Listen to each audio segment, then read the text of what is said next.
What we have seen since the beginning of the year is a descent into tyranny and a brazen abuse of power. Those entrusted with power appear determined to destabilize what is left of our political institutions and have committed themselves to obliterating the guardrails of constitutional governance. From the theater of the absurd, staged in Rivers State, with puppets on strings controlled by directors in Abuja, to the dance of shame performed by the National Assembly in their rush to suspend the Constitution and endorse through the back door the usurpation of powers by President Bola Ahmed Tinubu, from the Senate shameless bid to silence Senator Natasha Akpoti-Uduaghan for demanding that the President of the Nigerian Senate should uphold the moral standard required of that office, to the uncouth outbursts of an undistinguished senatorial misfit who tried in vain to silence the distinguished citizens attempting to testify on behalf of Senator Akpoti-Uduaghan. It is clear that our so-called leaders are determined to turn Nigeria into a mafia state. At the center of this political banditry is the Motor Park brand of politics, nurtured by the old brigade politicians and in recent times by President Bola Ahmed Tinubu. Mr. President, it is through your influence that the Nigerian National Assembly has become a haven for legislative rascality.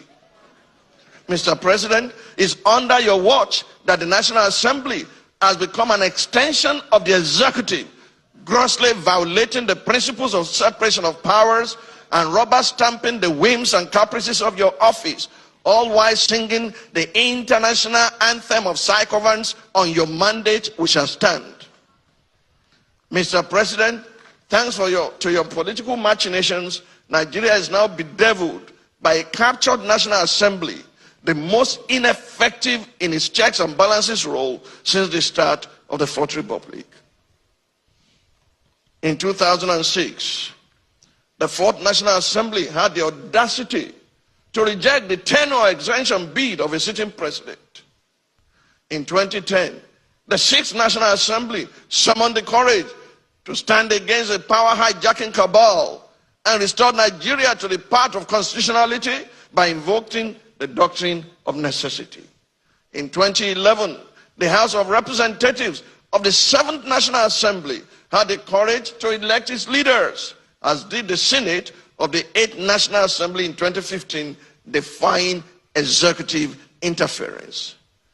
This National Assembly, the 10th, has by its unconstitutional endorsement of the President's abuse of powers proven to be the most spineless in our recent history.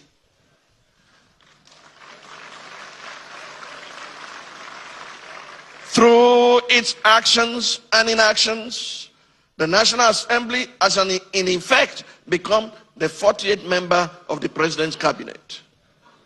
While a cabinet minister by the name of Wike, is it Wike or Wike or Wakeep?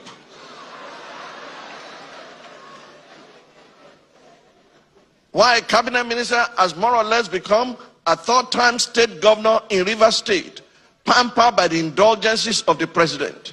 Recent events have made it clear to Nigerians that had this assembly been in place in 2006, when the third-term agenda was proposed, our democracy would have since morphed into one of Africa's lamentable tales of sit-tight dictatorship. To the president of the Nigerian Senate, who has not heeded the call to subject himself to an unbiased investigation, to clear his name of the allegations leveled against him, and under whose leadership the National Assembly has become a carry-go legislature, hiding under the umbrella of technicalities and a dubious voice voting system, I leave you and your conscience with the words of Frederic Bessières, former deputy of the French National Assembly. He said, and I quote, "When plunder becomes a way of life for a group of men in a society, over the course of time, they create for themselves a legal system that authorizes it and a moral code that glorifies it.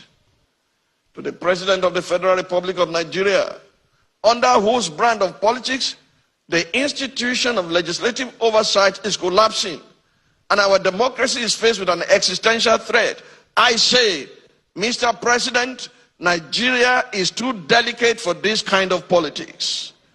If this state capture was what you meant by Emilokan, it is an anticlimax that can only be counterproductive at the end. I urge you, Mr. President, to think deeply and reflect on these words. No man is wise enough, nor good enough to be trusted with unlimited power. Mr. President, please stop playing God.